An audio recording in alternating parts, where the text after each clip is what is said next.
Hello, I'm Robbie Fowler and you're watching Redmen TV. Hello and welcome to the Redmen TV. I'm Chris Pajak and this is the Uncensored match build-up show for Liverpool versus Milan on Saturday evening UK time, 11:30 PM. It starts the programme on Sky. Joining me in the studio is Jack Hart and Aubrey Reynolds to discuss everything Liverpool and AC Milan related. And this is the build-up show. Okay, so let's get started. Milan are pretty shit, Jack. They're just coming off the back of a 5-1 defeat to Manchester City. On top of that, they were beaten 3-0 by Olympiacos. What the fuck's happened to them? They've had a rough few years, haven't they, with obviously the managerial change midway through last season and then again this summer. We all, I think, as Liverpool fans, think back to the dominant team that we played twice in the middle of the 2000s, and it's a shame really to see how far they've fallen. They were in a real period of dominance there with Ancelotti, and they got embroiled, didn't they, in the Serie A match fixing scandal, and that seemed to be the catalyst really for them to fall away, as well as you'd have to say the fact that they had such an ageing squad back then. I think Inter then dominated for a few years, didn't they? They had Milan won the title, I think 2010-11, but that's pretty much the last significant act they've had really, and they're now up against teams like Napoli and Fiorentina, who are on the up and have taken their spot in the Champions League qualification spaces. Well, that's it. I mean, they finished 8th last season, I think it was, in Serie A. I think they finished on like 57 points, 45 points behind Juventus last season. It just shows what a huge gap there is even in Serie A, doesn't it? Yeah, it's I think AC Milan is kind of indicative of what's happened to Italian football though. Like I mentioned it on one of the shows we did last week. Back when everyone used to watch Football Italia on Channel 4, Italian football was almost seen as like the jewel in the crown, and you were always worried of losing your star players from the English league to the Italian league, and the Spanish league wasn't really talked about, and the French league definitely wasn't. And it's kind of completely flipped, hasn't it? And I don't know whether that's... I think there's a variety of reasons. I think this style of football isn't conducive to people sitting at home and watching that match. You know, if you're going to sit there, you'd much rather watch a La Liga on a Saturday after watching a few Premiership matches than you would Italian football. Also, taking stuff for granted. Like you mentioned, the aging squad. Milan didn't. They used to do what Chelsea are doing now, and Man City and Barca and Real, which was stockpile all the top young players. And they got to a point where when we were playing them under Ancelotti in the Champions League, they still had 38-year-old Maldini, they had Nesta who was 34, Costa Curta was still playing, like Gattuso and Pirlo were there, and they didn't seem to be bringing anyone of any young through, and they were kind of trapped in that. Almost reminds me if they hadn't cut the losses with AVB, that Chelsea era where they're too good and they have too much power to drop and get rid of, but you've got to think not just for this really short term, you've got to think down the line. Definitely. And then the other one is it's kind of got tainted with the match fixing scandal. You know, I know I kind of lost all interest in what was going on in Italy when you realise that Inter Milan got given 4 leagues by default for finishing third for not bribing referees. But even looking at like who Inter Milan are signing this summer, right? And now this is completely indicative of, they didn't what's sign going on. Did they? No. They're looking at Medel. He turned Inter Milan down to join Hull. They're looking at Gary Medel. Yeah, Gary Medel from relegated Cardiff. Do you know what I mean? Yeah, he had a good World Cup. Yeah. But since when do Inter Milan go out and buy Gary Medel? Well, you mentioned it as well. Sully Montari has played. He's a player that should never have played for both Milan clubs. You can imagine playing for one of them because he's a stopgap. You know, we've had, as a Liverpool, you know, a great former, the best team in their country team. We've had some shit players play for us. We understand that sometimes shit players play for you. But Sully Montari getting games for Inter and AC, like it's that used to be Seedorf. Yeah. Joe, that used to be Ibrahimovic or that type of player. Davids, yeah. No, and you know, now it's Sully Montari. But on the players that are playing for them, they still do have quite a few big name players. So, for example, I've gone through the squad. They've got Ignacio Bonera, Alex, formerly of Chelsea, PSG for them then, yeah, Zapata, Nigel de Jong, Montalivo, Balotelli, Rubinho, and Honda. Yeah. So they've still got some big players there. Mexes to me always feels like a player who's never quite become what he was always supposed to when he was it Roma when he was younger? Yeah. And he was always touted to be the next big He was immense on Championship Manager. Yeah, well, there was John Allen Boomsong and Mexes in that same as the same champ manager. Vincent Kompany was a top defender in that one. And they were like they were supposed to be the new Desailly and Blanc, weren't they? And obviously Boomsong was at Newcastle and was turd. He made Bramble look good. 5 or 6 years ago, I suppose you're looking at Roma to Milan being quite a significant career step, but it's just not worked out like that for him, has it? Montolivo I really rate. He's a good midfielder, but he's obviously just he was ruled out of the World Cup through his injury, wasn't he? He's probably not really. He's the club captain, isn't he? But he's not a dominant sort of midfielder who's going to drag everyone else around him. He's your complementary type player who fits in and is the role model almost in that team. But I don't know, they look a little bit leaderless, I think. Yeah, and, I think that's how I'd describe them. They got Pippo Inzaghi as the new manager. Is he the leader? They used to have a style. I think that's one of the things that is the new modern en vogue thing to say about teams is what's their ideology, what's their philosophy, what do they start? If you say how are Liverpool going to play, you know kind of how Liverpool under Rodgers are going to play, how are Man City under Pellegrini going to play, etc. Even Mourinho, you might like it, but you know what it's going to be. And they used to have the best AC Milan of the team that 3-0 down to Demir Istanbul and that era. You knew exactly how they played. They were tough, Gattuso, Pirlo, but they also had some skill up front and they soaked it up and hit you on the break and got goals against you. I couldn't tell you how AC Milan play, and looking at what the suspected lineups would be and looking at the type of players, they don't have that steel anymore. No. They don't have that experience. Like the core of the Italian national side used to come from AC Milan. It used to be a welded together AC Milan and Juventus, didn't it? Almost sort of Bayern idea. In Germany. Yeah, it's kind of that, isn't it? They were the best. AC Milan used to just go. AC Milan used to do what Bayern do better than anyone, which was we don't really care about Bayern from outside of our league because they only really hate us in Europe and you don't play them that much. But no one's going to have better players than us in our own league. Yeah. So the way Bayern go and buy Lewandowski, Goetze. Well, that all sort of changed really when Pirlo went to Juventus. Because that's when they sort of dropped. Yeah, and I think it's the money. I think they took a huge financial hit when they got fined and obviously when they got pulled out of Europe. But the thing is, we're saying that, right? Juventus went down. It's possibly that reverse blessing in disguise that Juventus went down because they were able to ship out because everyone accepted because they've gone down a lot of the ones who were on big contracts and a lot of the stuff and they were able to start new and actually think about it, whereas Milan kind of, well, you can't be in Europe and it's that, but you'll just be in this league. They did get reinstated to Europe, didn't they, though? With that initial punishment, the points deduction got reduced, didn't it? Yeah, so you kind of they actually got a slap on the wrist and tainted, but didn't really get punished enough so that they could use it as a chance to really shake it up. And they would have really benefited from shaking it up at that point because they had a hugely inflated wage bill and an old squad.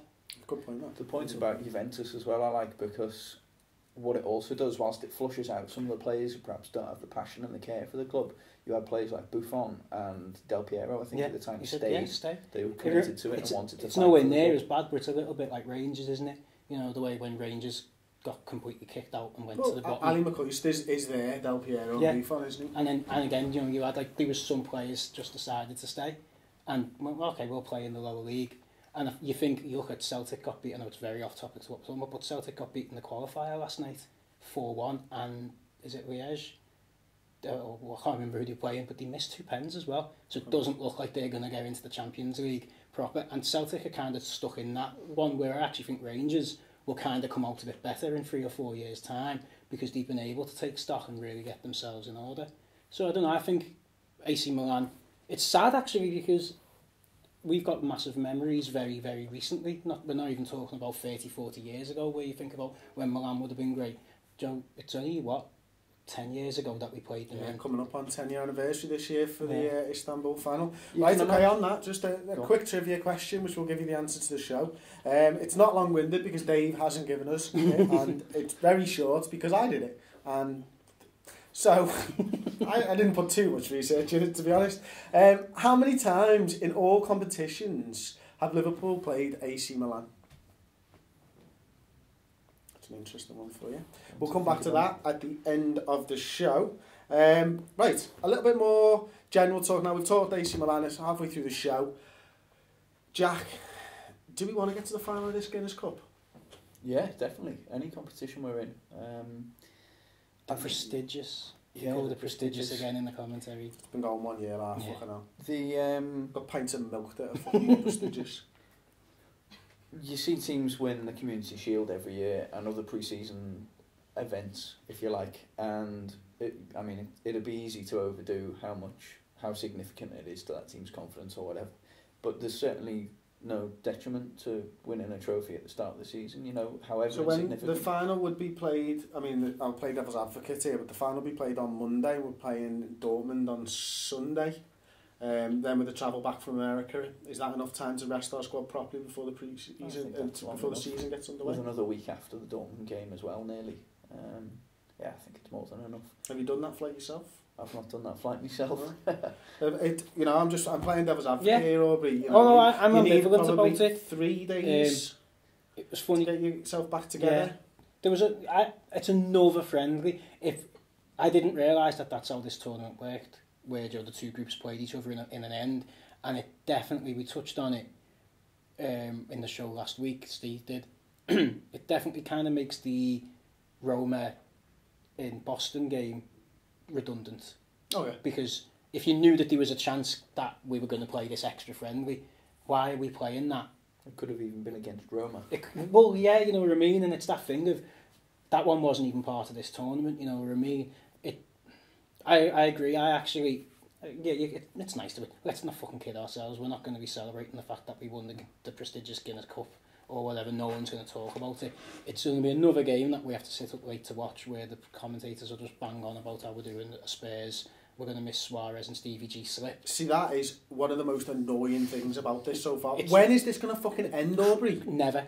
It will not. Until we are league winners in May 2015, that is when they will actually say, Steven Gerrard's, they'll stop talking about Steven Gerrard slipped or how we've missed Suarez. Because even if we're in a tight 4 title race, 2 or 3 games going, the easiest journalistic thing to say will be, if they started Suarez, they might have wrapped this up by now. Yeah. Oh, and mate, just watching that fucking game against Man City, mate, I nearly smashed me on telly. It's just constant. I opted for mute. But it's almost constant, isn't it? It's that whole... Steven Gerrard slipped. Every time he goes near the ball, that slip's going to be preying on his mind. Then the England thing comes into it then as a sideways thing.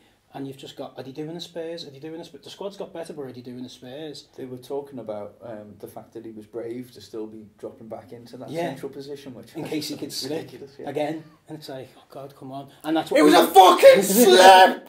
and that's it. We've got to get used to that literally all year.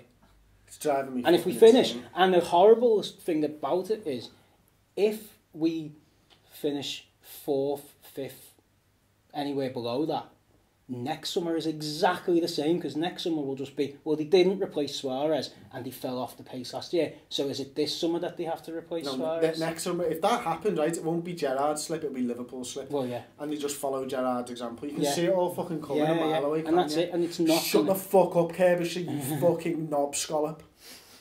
Knob scallop? Premier League, Class A, knob scallop. That's what you are. Stop mentioning the fucking slip. It clearly winds us up, look. Yeah. Me more than anybody by the looks of things. So, it could be Man United in the final, couldn't it? And they're looking pretty strong under Van Gaal. I relish the test. I think we, nice to put them in the place. It'd be alright, wouldn't it?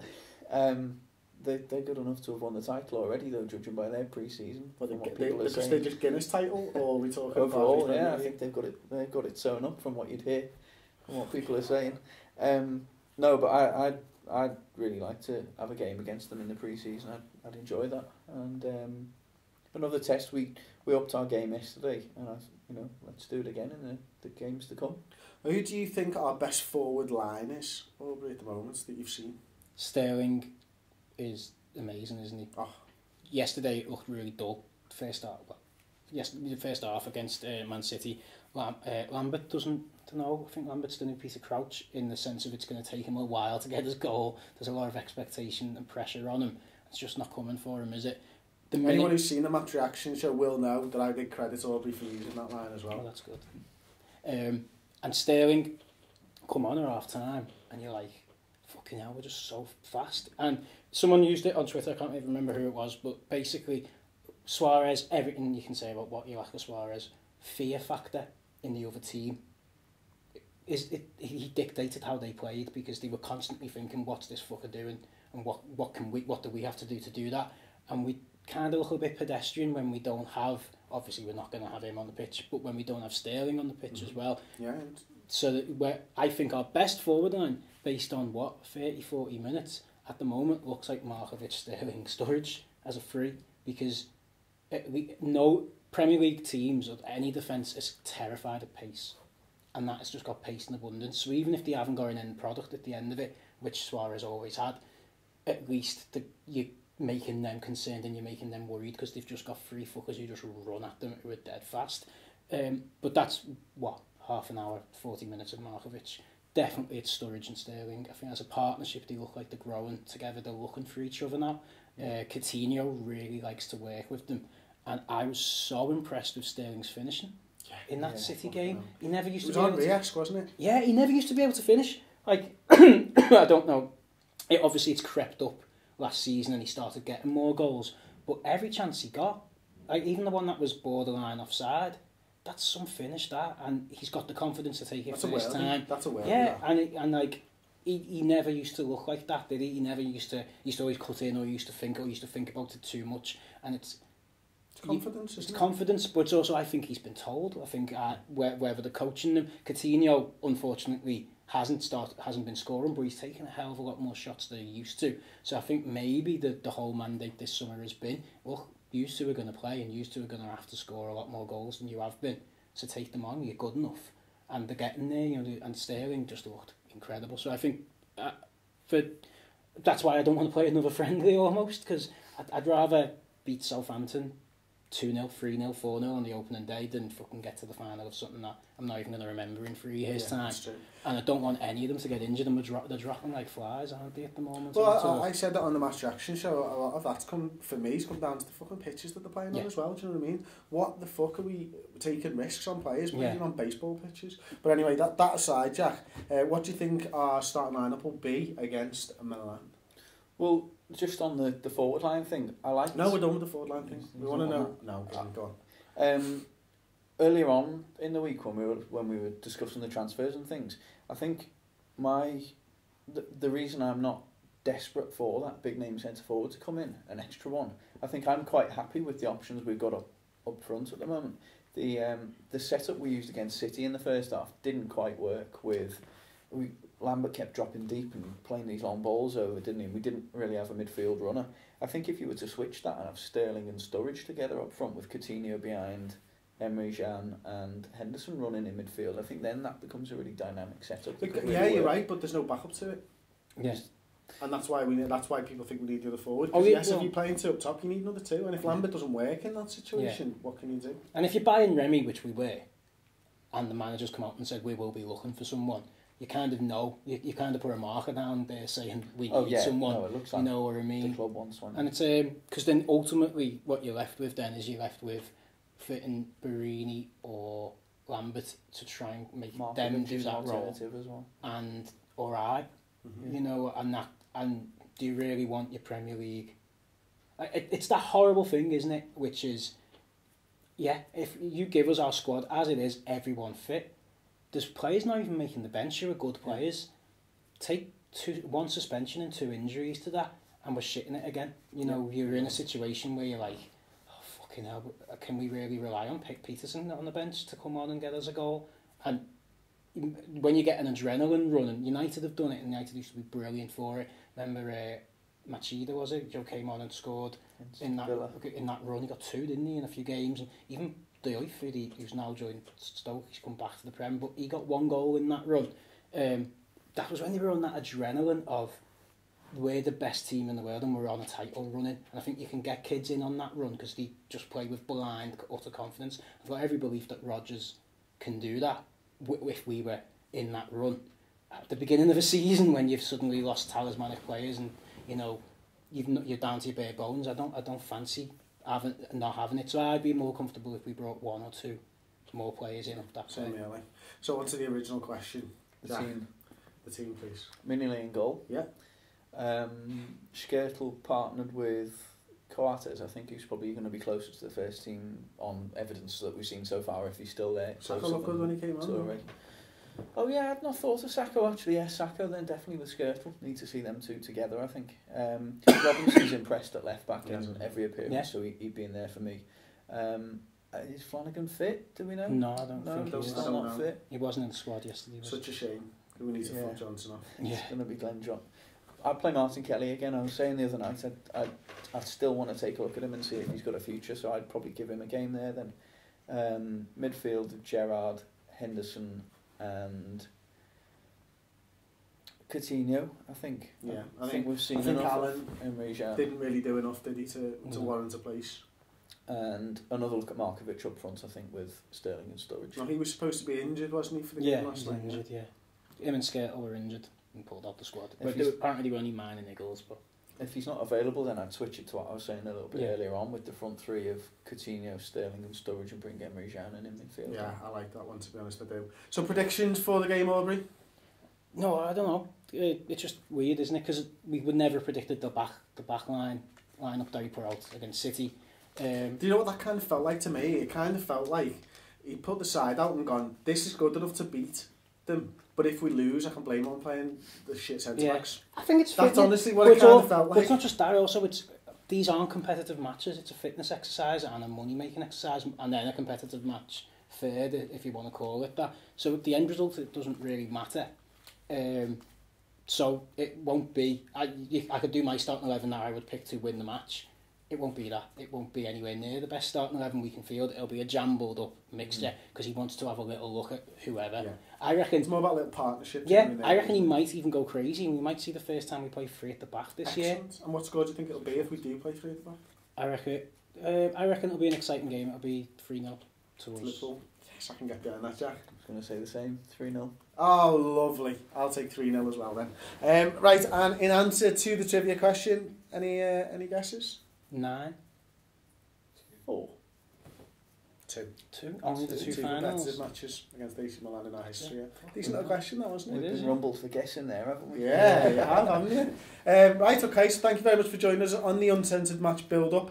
I'll be around in the comments section to discuss AC Milan and Liverpool for an hour and a half as soon as the video goes live. Thank you very much for watching. Don't forget to subscribe to the YouTube channel, give the big fucker a big fucking thumbs up. And also, now's the time to subscribe to www.theredmentv.com. It's free for a month. Jack's lost £2 running for the bus, Aubrey's lost £2 running for the bus, and I've lost fucking loads running for the bus. How much have you lost? Put that aside, put it into the Redmen TV coffers so that we can go and film things like the LFC tour. We know everyone's enjoyed the coverage that Paul did over in Boston.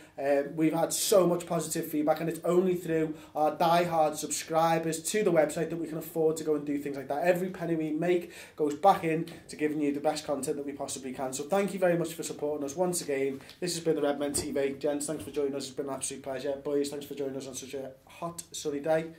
And we'll see you after the game.